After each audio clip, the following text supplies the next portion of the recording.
Tonight, I'd like you to imagine this. It's cold, it's damp, it's quiet, except for the crackling of a fire that doesn't quite warm the room. You're hungry, but not the kind of hungry where you open the fridge and sigh. No, this is the kind of hunger that scratches behind your ribs and whispers that maybe, just maybe, boiled moss wouldn't be so bad. Welcome to medieval Europe. Not the castles and trumpets version. No, this is the muddy, smoky, you smell before you speak version. The real one. And if you're listening to this in bed, wrapped in a blanket, maybe sipping some tea, hold on to that comfort. Because where we're going, dinner is questionable. Let's set the scene. It's the year 1347. You're a peasant living in a small village in England. Your home is made of wattle and daub, a fancy term for sticks and mud. There are holes in the walls. The floor is dirt. The roof leaks when it rains, which is often. You share this space with your family, your animals, your fleas, and your fear of winter. Now it's evening. The sun has slipped behind the hills. The air smells like smoke, manure, and something faintly rotten, possibly the neighbor's boots, possibly dinner. There's no fridge, no pantry, no supermarket. What you have is what you grew, what you traded, or what you begged off someone slightly less desperate. Tonight's menu? Let's see. A weak barley broth, maybe a crust of bread if you were lucky this morning, possibly some turnip. Not the nice kind, the angry, woody kind. Oh, and dried peas, because nothing says hearty meal like a handful of dusty legumes that have survived 3 monarchs. And meat? That's a joke. Unless it was a festival, a funeral, or someone important had died and mysteriously left their livestock behind, meat wasn't dinner. It was a myth, a story told to children like bedtime tales. Once upon a time, your great-grandfather saw a chicken. Milk? Maybe, if the cow wasn't dry. Eggs? Possibly, if the hens weren't on strike from the cold. Butter? Luxury. Salt? Salt? Rationed. Honey? You wish. But this isn't poverty in the abstract. This is survival. This is eating because you must, not because it tastes good, not because it brings joy. Food in this world is fuel. It is bitter, bland, sometimes moldy, often boiled until the concept of flavor packs up and leaves.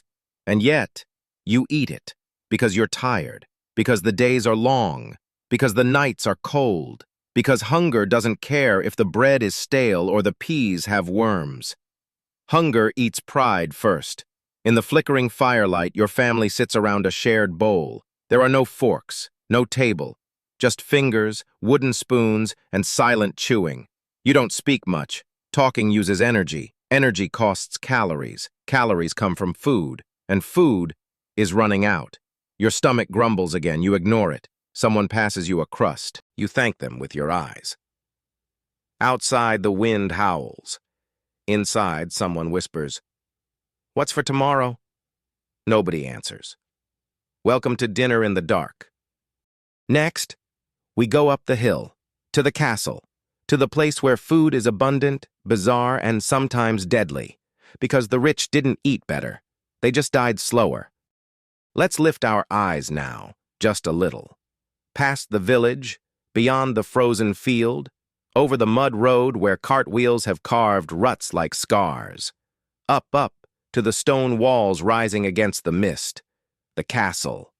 Here, behind iron gates and tapestries that cost more than your entire life, lives someone who doesn't ask. "What's for dinner?" they ask. "What country is this goose from?" Welcome to the noble table. A place where food isn't just survival, it's spectacle. If the peasants boil everything into a beige mush, the nobility turn it into theater. Imagine a roasted peacock, still wearing its feathers, propped upright, painted with gold. Not because it tastes good, but because it looks impressive. Or swan, not the elegant gliding on the lake version. No, this one's been skinned, roasted, stuffed with spices and herbs from across the world, and then redressed in its own feathers, because apparently the bird needs to attend its own funeral in style. And the spices. Oh, the spices. Nutmeg from the Banda Islands, cinnamon from Ceylon, black pepper from India. These weren't ingredients. They were status symbols. Each grain of pepper was more expensive than gold. And yet, nobles dumped it on everything. Meat, wine, porridge, even fruit. Why? Because they could. And also, to hide the rot. You see, meat preservation wasn't an exact science. Even in castles, food went bad. But if you cover it in enough cinnamon and vinegar and call it aged, you can convince yourself and your guests that you're eating luxury, not bacteria. Wine? Flowed like rivers. Ale? Safer than water. Water? Reserved for washing, which, let's just say, was optional. At a royal feast, the table groaned under the weight of food. Not just one animal, but entire pyramids of meat. Whole pigs stuffed with birds, stuffed with sausages, stuffed with herbs, stuffed with more birds. It was like Russian nesting dolls, but greasier, and all of it eaten with fingers, or knives. Forks were suspicious. Some called them devil's tines. So instead, noble diners dug in with gusto, tearing meat apart with hands gloved in embroidered cloth, then wiping grease on the dogs under the table. Yes, really, it wasn't all barbaric. There were rules, complex ones. Who could sit where? Who could eat first? Who could speak during which course? A meal wasn't just a meal. It was a performance of power, an edible hierarchy, and beneath all the glittering goblets and roasted stags, there was fear. Because court was dangerous. A wrong glance, a whispered joke, a dish that upset the wrong stomach, and you could find yourself banished to a cold corner of the countryside, or worse, assigned to supervise the next royal latrine. So people smiled. They praised the chef. They complimented the goose. And they quietly fed suspicious bites to the nearest hound. Because in this world, poison was just another condiment. And tomorrow's menu? Well, that depended on who survived tonight. Coming up next, spices, sorcery, and food that made you hallucinate. Let's zoom in now. Not on what they ate, but what they believed about it. Because in the medieval world, food wasn't just nutrition. It was magic, medicine, morality. Spices weren't just a sign of wealth. They were thought to rebalance your humors. No, not your mood. The medieval version of bodily fluids. According to ancient theory, your body was ruled by 4 humors: blood, phlegm, black bile, and yellow bile. Yes, delicious. Too much of one, you were out of whack. The solution? Food. Feeling sluggish? Add something hot and dry, like pepper or garlic. Too angry? You need something cool and moist, like cucumbers. Melancholy? Time for wine and honey. Every bite you took was considered a chemical experiment on your soul, but it didn't stop there. Some foods were thought to be morally suspect. Garlic was believed to incite lust. Lentils made you lazy. Cabbage? That was for monks. It calmed the passions. Fish was spiritual. Meat was sinful. Unless you were rich, then it was divine. Even the shape of food mattered. Round foods like apples or eggs were balanced. Long foods were aggressive. And don't get me started on eels. Yes, eels, slippery, boneless, mysterious. They were considered magical by some, cursed by others. Some monks debated whether they counted as fish or snake. Others just ate them by the dozen and hoped no one noticed. But beyond beliefs came accidents. You see, medieval people didn't have expiration dates, or microscopes, or any real sense of, maybe don't eat that. So things went wrong. Ergot, a fungus that grows on rye, invisible, deadly. Eat it, and you might feel fine, until the hallucinations start. Your limbs burn, your fingers turn black. You see visions. You think God is speaking directly into your molars. Entire villages fell under its spell. Some danced uncontrollably. Some wept. Some saw demons in the soup. They called it St. Anthony's fire.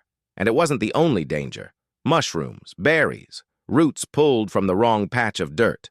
All could kill you or turn your afternoon into a psychedelic pilgrimage through time. But they didn't know that. They thought they'd been cursed. or tested, or punished for stealing the goose. Food, in their eyes, was never neutral. It could heal you. It could damn you. Sometimes, it could do both. Next, we dive into forbidden fasts, black market bacon, and why monks were secretly the best-fed people in Europe. Now, let's slip through the monastery gates. High stone walls, silent cloisters, candles flickering beneath stained glass. You'd think this was a place of solemn fasting, but behind the holy vows and plain robes were kitchens that would make kings blush. Because if anyone knew how to eat well in the Middle Ages, it was the monks. Yes, monks. The ones sworn to poverty, obedience, and moderation. Turns out, moderation has loopholes. They weren't allowed meat? Fine. They called beaver tails fish. Fasting on Fridays? No problem. They just moved the feast to Thursday night and called it vigorous prayer preparation. Monastic rule books banned indulgence. But they also had entire chapters dedicated to cheese storage, fish pie rotation, and wine allowances by rank. This was holy gluttony. Monks brewed beer. Monks made cheese. Monks created liqueurs so potent they doubled as paint thinner. Their gardens overflowed. Their cellars were stocked. Their meals were silent, but rich. You might not talk during dinner, but your roasted lamb with rosemary stuffing did all the talking for you. But it wasn't just monks. The church, capital C, was a major landowner, which meant it controlled grain, vineyards, cattle, taxes, and indulgences. So while the peasants prayed for crumbs, bishops were debating whether peacock or partridge better suited the theme of Lent. Of course, not everyone got away with it. Now and then a reformer would rise, a voice crying out, "Hey, didn't Jesus eat bread and fish, not 6-course truffle feasts?" They were often ignored or reassigned to Iceland. Still, for all their indulgence, monks did give us cookbooks, recipes, agricultural innovation. Monastic cuisine became the foundation for regional food for centuries. So while the church may have preached restraint, it accidentally preserved the very thing it warned against: flavor. Coming next, food riots, fake meat, and how a loaf of bread could start a revolution. Now let's slip through the monastery gates, high stone walls, silent cloisters, candles flickering beneath stained glass. You'd think this was a place of solemn fasting, but behind the holy vows and plain robes were kitchens that would make kings blush. Because if anyone knew how to eat well in the Middle Ages, it was the monks. Yes, monks. The ones sworn to poverty, obedience, and moderation. Turns out, moderation has loopholes. They weren't allowed meat? Fine. They called beaver tails fish. Fasting on Fridays? No problem. They just moved the feast to Thursday night and called it vigorous prayer preparation. Monastic rule books banned indulgence, but they also had entire chapters dedicated to cheese storage, fish pie rotation, and wine allowances by rank. This was holy gluttony. Monks brewed beer. Monks made cheese. Monks created liqueurs so potent they doubled as paint thinner. Their gardens overflowed. Their cellars were stocked. Their meals were silent, but rich. You might not talk during dinner, but your roasted lamb with rosemary stuffing did all the talking for you. But it wasn't just monks. The church, capital C, was a major landowner, which meant it controlled grain, vineyards, cattle, taxes, and indulgences. So while the peasants prayed for crumbs, bishops were debating whether peacock or partridge better suited the theme of Lent. Of course, not everyone got away with it. Now and then a reformer would rise, a voice crying out, "Hey, didn't Jesus eat bread and fish, not 6-course truffle feasts?" They were often ignored or reassigned to Iceland. Still, for all their indulgence, monks did give us cookbooks, recipes, agricultural innovation. Monastic cuisine became the foundation for regional food for centuries.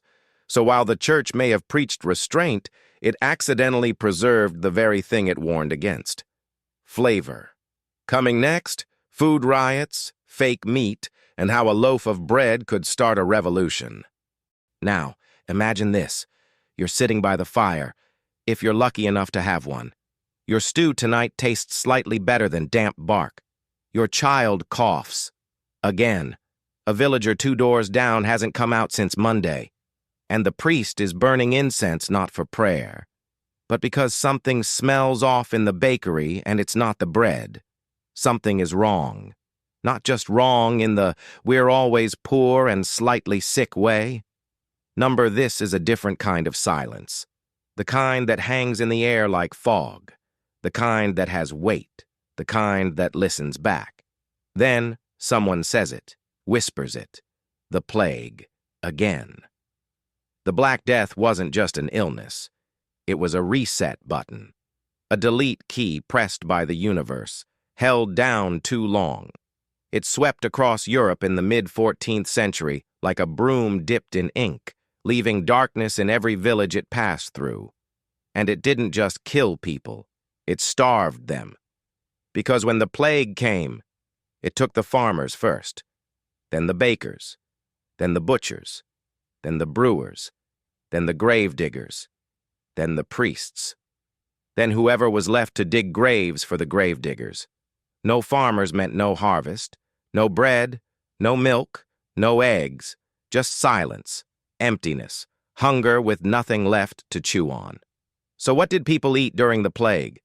Let's start with what they couldn't eat. Fresh food? Gone.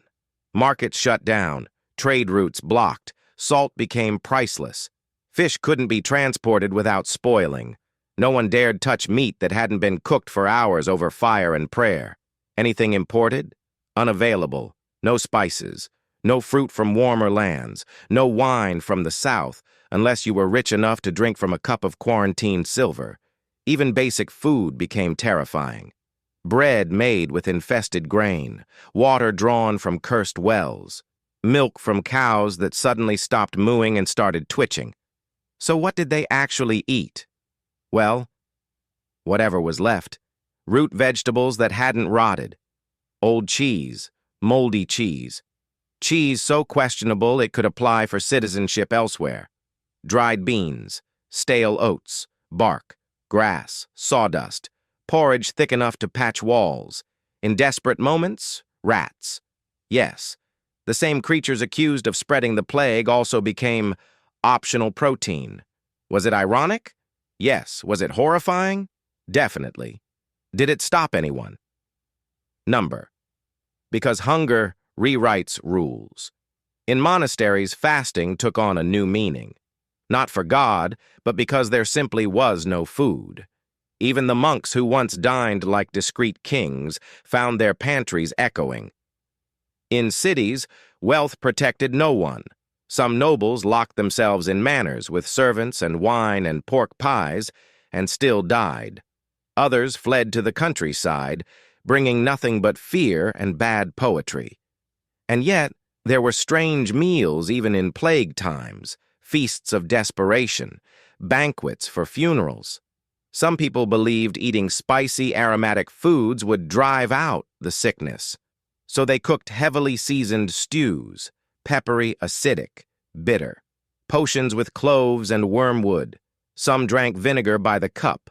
Others chewed mint and garlic until their breath could kill small rodents. None of it worked. Others turned to religion. Fasting became fashionable, not for spiritual purity, but because eating less meant you looked less sick. Gluttony was suspicious. Appetite meant danger. Pale and thin, good. Red-faced and hearty, burn them. Probably a demon. Some went further. Flagellants whipped themselves in public, crying out for forgiveness, hoping pain would cleanse the body of sin and pestilence.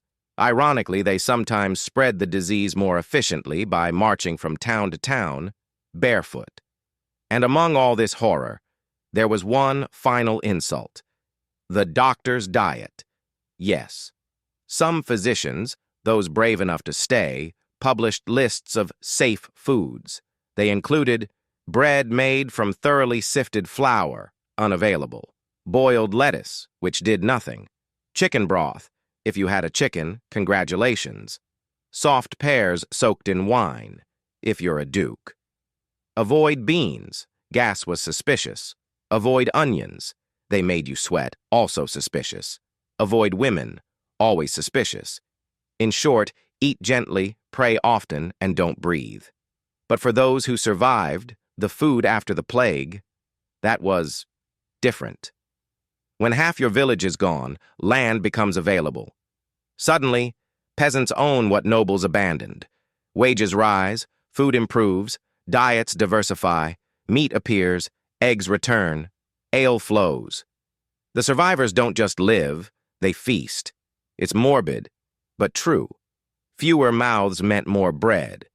So in some places, in the strange peace after the plague, life became, briefly, better.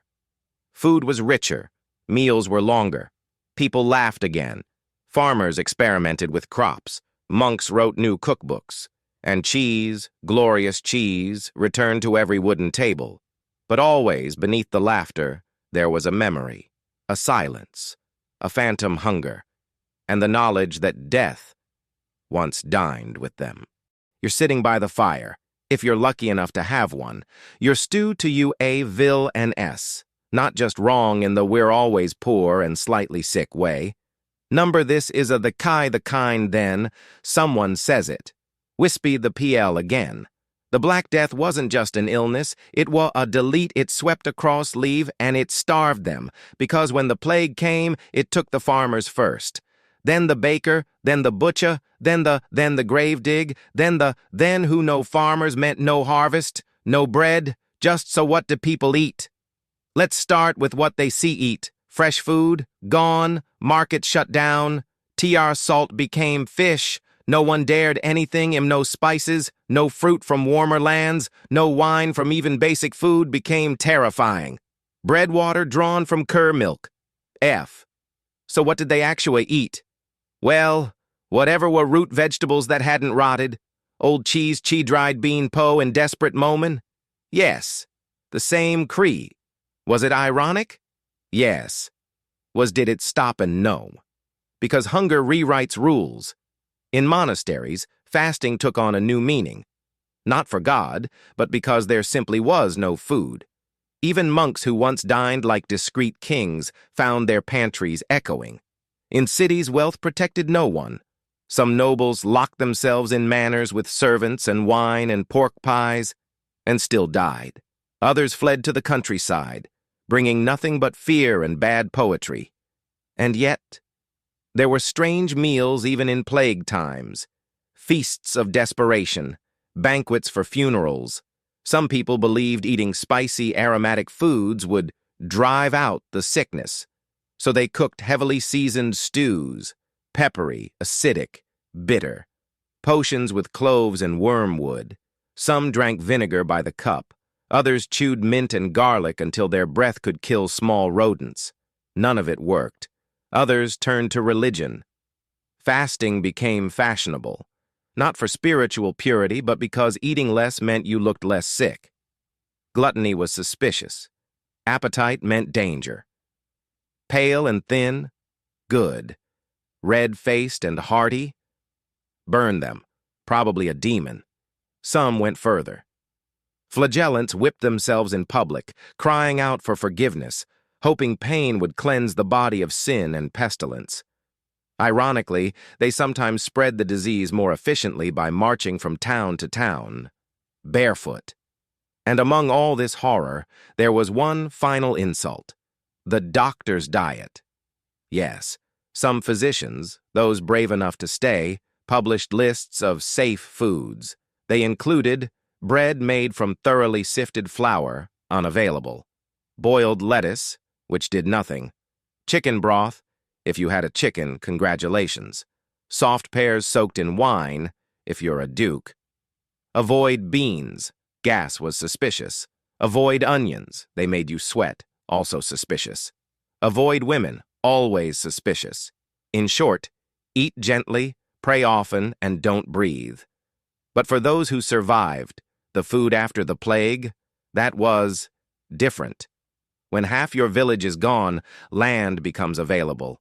Suddenly, peasants own what nobles abandoned. Wages rise, food improves, diets diversify, meat appears, eggs return, ale flows. The survivors don't just live, they feast. It's morbid but true. Fewer mouths meant more bread. So in some places, in the strange peace after the plague, life became, briefly, better. Food was richer, meals were longer. People laughed again. Farmers experimented with crops.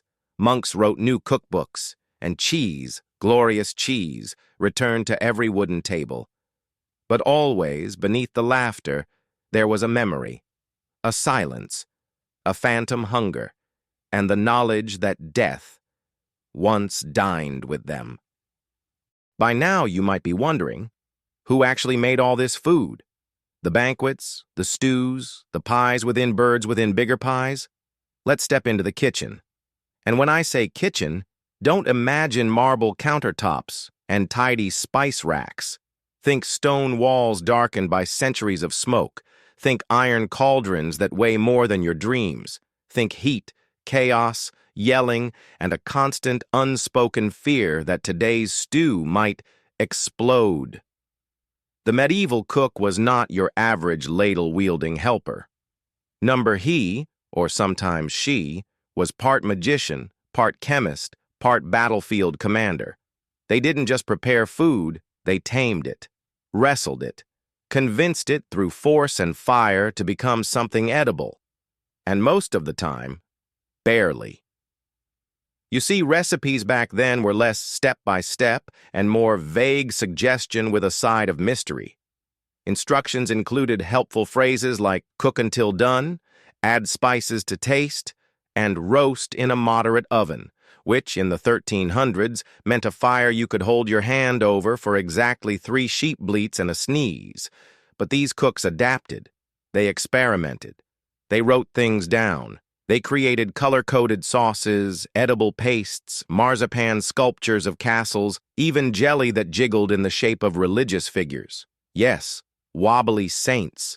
They understood that food wasn't just for eating, it was for impressing, for storytelling, for survival. And in the manor house, or the monastery, the kitchen was both a sanctuary and a battlefield. It was where gossip sizzled with the onions, where alliances were salted into stew, where an overcooked duck could mean exile, or worse, being sent to supervise the goose pens. But the cooks weren't just sweating behind the scenes. They were innovators. They discovered how to preserve with sugar, how to clarify broth with egg whites, how to bake without baking powder, using whipped egg foam or ale or sheer prayer. They adapted to seasons, to weather, to war. No lemons this year? Use sour grapes. No flour? Use ground chestnuts. No dignity? Use eels. And they kept secrets. Kitchen knowledge was often passed down by word of mouth, guarded like treasure. A lost pie crust formula might ruin a feast. An incorrect spice mix could offend a bishop. A missing fish sauce could cause a scandal. Cooks were trusted and feared, because with a single pinch, they could make or break a meal, or a monarch. So next time you stir your soup or wait for your toast to pop, remember the ones who stirred the fire with one hand and waved away rats with the other, praying the pheasant wouldn't catch fire before the feast. The kitchen alchemists, the unsung heroes of taste, and the reason no one ever questioned what was really in the pie. Let's take a turn now, not toward the living but the departed, because in the Middle Ages, food didn't just sustain the body, it reached beyond it, into rituals, into memory, into the dark corners where death and dinner met at the same table. Welcome to the world of funerary feasts, soul cakes, and edible offerings. When someone died in medieval Europe, the grieving didn't just mourn with prayers and tears. They mourned with bread, with wine, with elaborate meals that honored both the body and what came after. Funerals often involved feasts, not just out of tradition, but out of fear. It was believed that the dead could linger, unsettled, hungry. So people left food at graves. They baked soul cakes, round little spiced biscuits given to the poor in exchange for prayers. Each bite a hope, each crumb a plea. Please help Aunt Marjorie pass through purgatory a little faster. And these weren't just local customs. Across Europe, versions of this popped up. In Italy, special breads shaped like bones. In Germany, pastries dusted with sugar to mimic the pallor of saints. In France, black crepes eaten in silence, a meal with ghosts. But it didn't stop there. The church, ever practical, saw an opportunity. Prayers for the dead? Good. Prayers with donations? Better. Prayers with a roast goose and a side of ale? Heavenly. Wealthy families sponsored entire banquets in honor of their dead relatives. Clergy would recite blessings, then help themselves to pudding. It wasn't always solemn. Sometimes it turned into spectacle. Picture it. A long table lit with candles, heavy with roasted meats and sour wine. Guests wearing mourning black, toasting the dearly departed with greasy fingers. And in the corner, a jester, yes, a jester, cracking jokes to remind everyone that death is hungry and laughter is salt. Food helped with grief, helped make sense of the silence, helped stitch community together in the face of what couldn't be explained. And in some places the meals weren't just for people.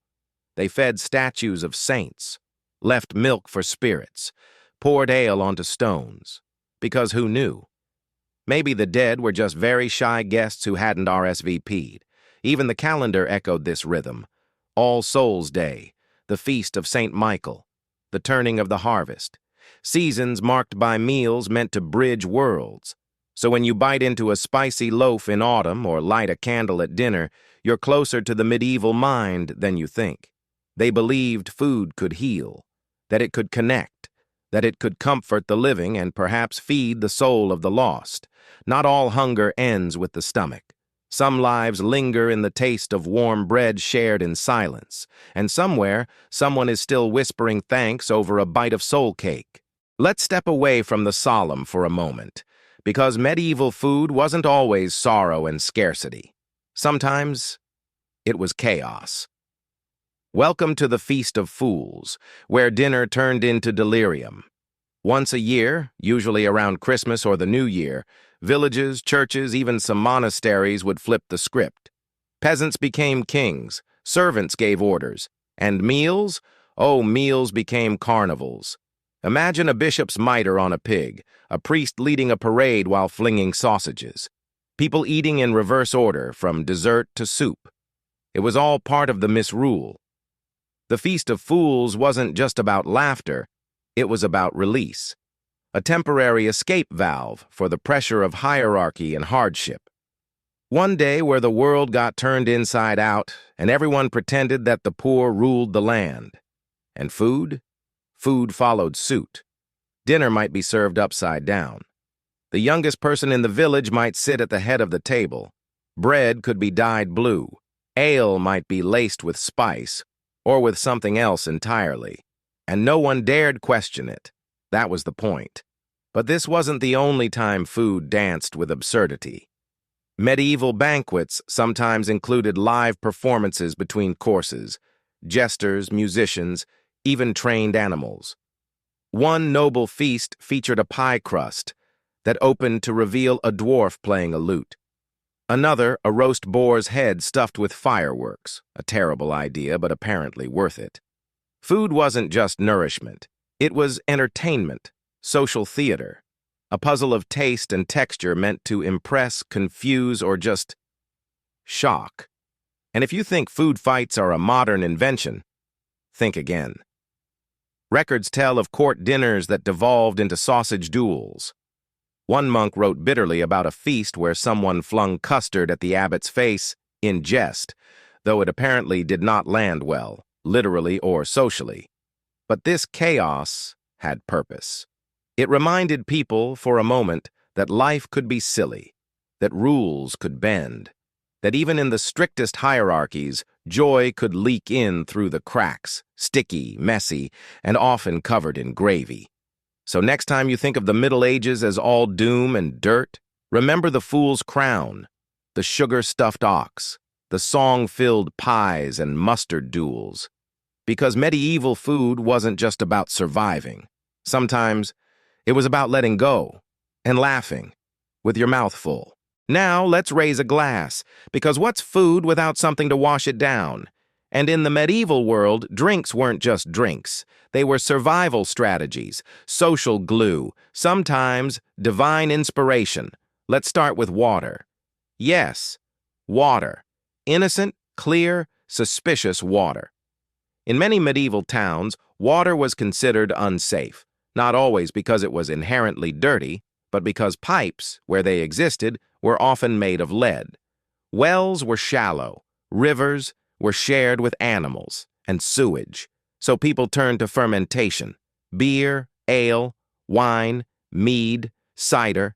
If it bubbled and didn't kill you immediately, it was probably safer than the well. Let's take ale, for instance. Ale wasn't just a drink, it was a daily necessity. Even children drank it. But this wasn't your modern craft IPA. It was weak, cloudy, often warm, and barely alcoholic. Think of it more like liquid bread, a safe calorie source in mug form. Stronger brews were reserved for festivals or for those who could afford the extra kick. And monks, of course, because nothing says spiritual enlightenment like a pint before prayer. Then there was wine. Grapes grew better in the south, so wine was a luxury in the north. Imported in barrels, carefully rationed, and sometimes tampered with. Herbs, spices, even honey were added. Not for flavor necessarily, but to cover up signs of age or spoilage. And mead, oh mead, fermented honey, sweet, syrupy, sticky as a courtship letter. It was considered both a treat and a medicine. The Vikings loved it.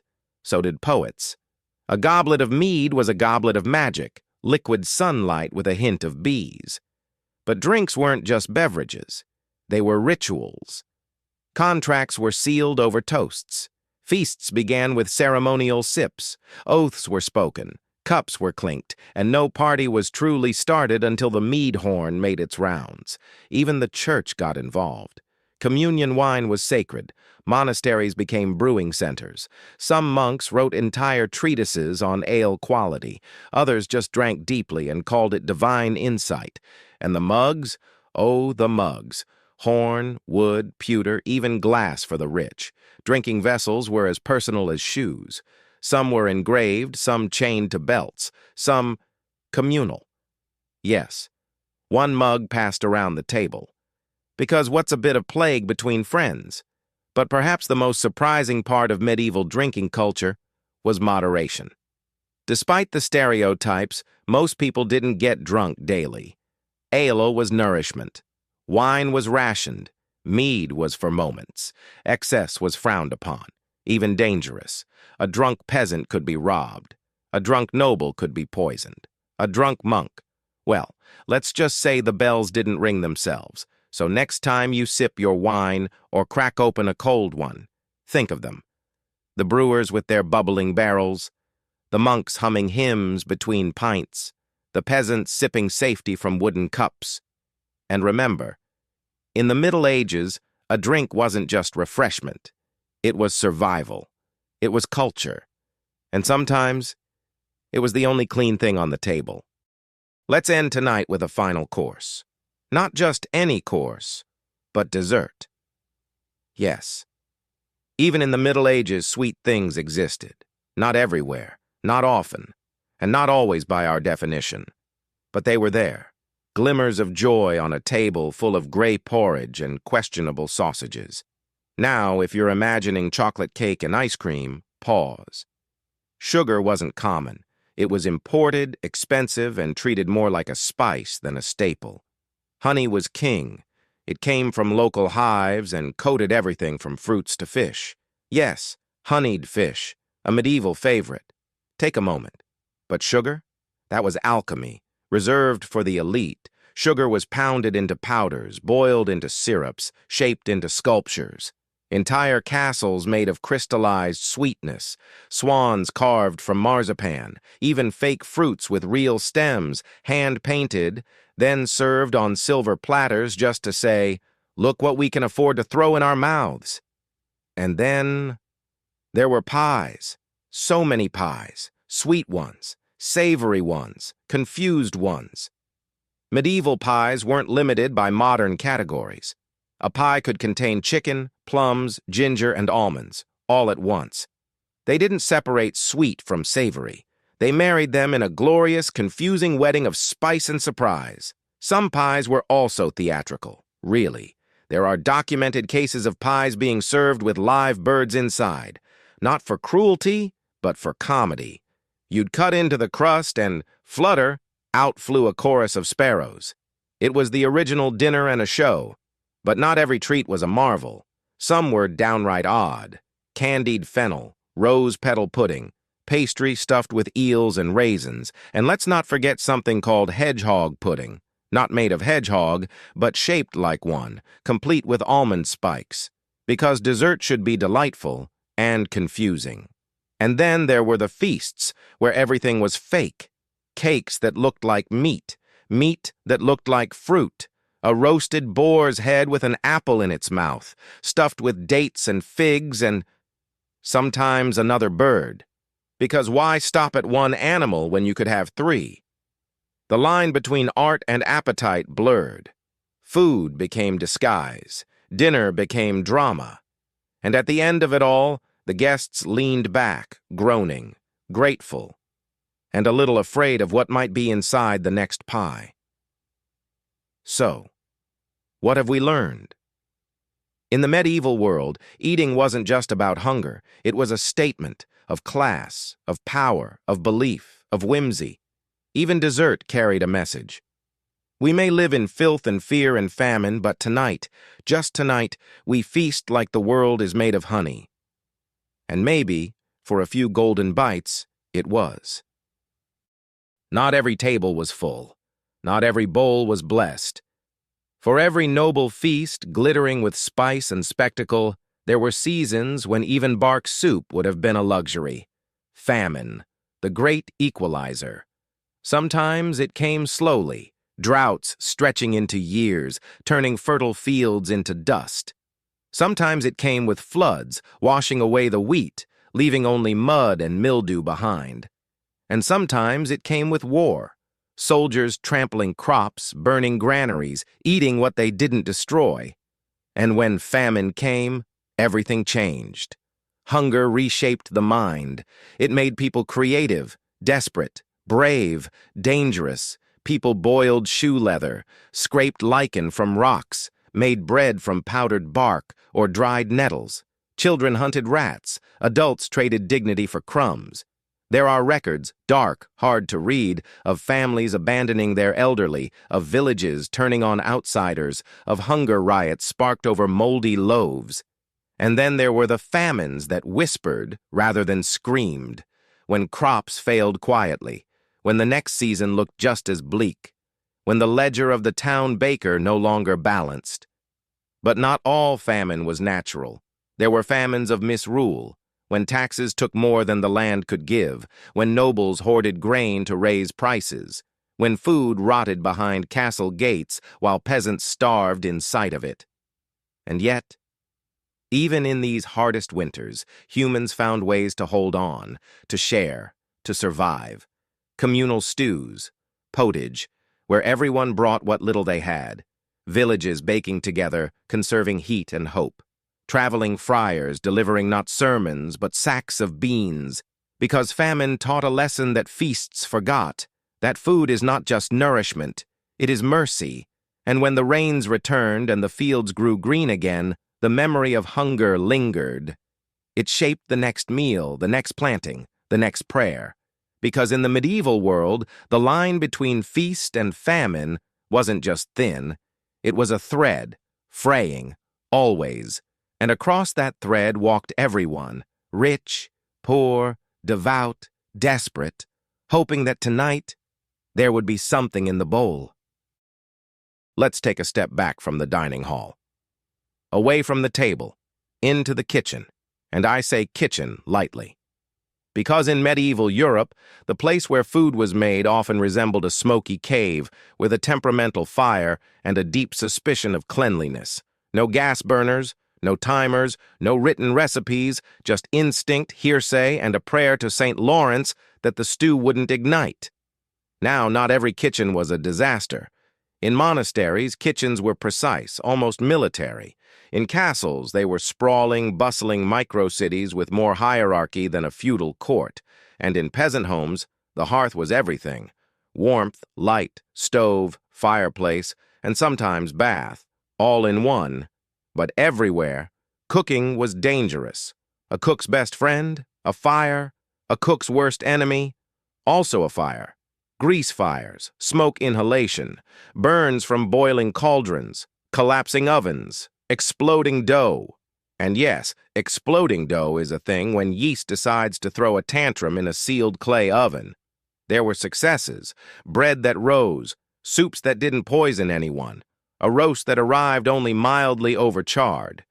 But oh, the failures. Porridge so thick it could be used as mortar, ale that turned into vinegar, jellied eels that never jellied. And we haven't even gotten to the pies. Because if medieval people loved one thing more than suspicious meat, it was wrapping that meat in a pastry coffin and baking it until it resembled a battlefield casualty. There were meat pies, fish pies, vegetable pies, pies with live birds inside. Yes, live, not cooked, released at the table like edible confetti. And every now and then, a culinary miracle occurred. A dish turned out just right. People moaned in joy. The cook was blessed with compliments, and the dog under the table got an extra bone. Cooking in the Middle Ages wasn't just a chore. It was alchemy. It was art. It was survival. Every successful meal was a small rebellion against chaos, because in a world where fire could take your house, where hunger loomed, and where the wrong mushroom spelled doom, every warm bowl, every edible loaf, every good pie was a kind of magic. And the cook? The quiet conjurer in the corner, turning mud and barley into a meal, one blister at a time. Now let's talk about food not as fuel, not as flavor, but as identity. Because in the medieval world, what you ate said everything about who you were. Bread alone could sort you into a social class. If yours was dark, coarse, and full of husks, you were likely a peasant. If it was soft, white, and fluffed like angel pillows, you had power. Meat, that was prestige. Fish, that was virtue. Pottage, that was normal.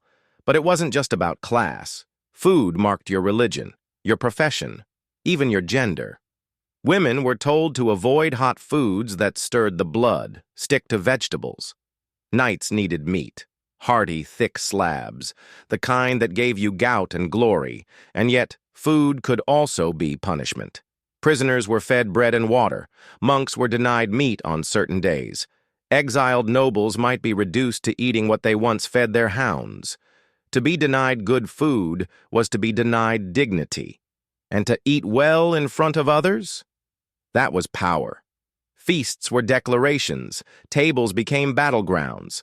A lavish dish could silence rivals faster than a sword. Even diplomacy ran on appetite. Ambassadors brought edible gifts. Treaties were signed over roast goose. The message was always clear. We can feed you, or we can starve you. Food was status. Food was language. Food was law. And if you ever forgot your place at the table, the next course might remind you. Now, as we begin to step away from the flickering hearths of the Middle Ages, we must pause and ask, what did all this mean for the people who lived it? Because hunger leaves a mark. It wasn't just a passing discomfort, it was a constant companion, a shadow that stretched across generations.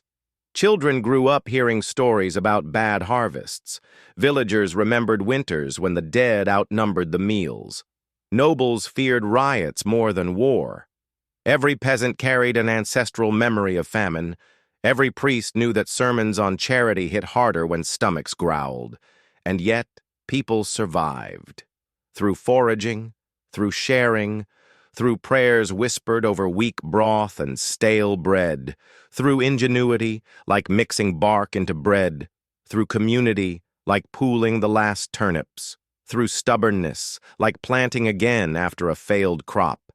Yes, some feasted, some starved, but most floated in between, eating enough to survive, never enough to forget.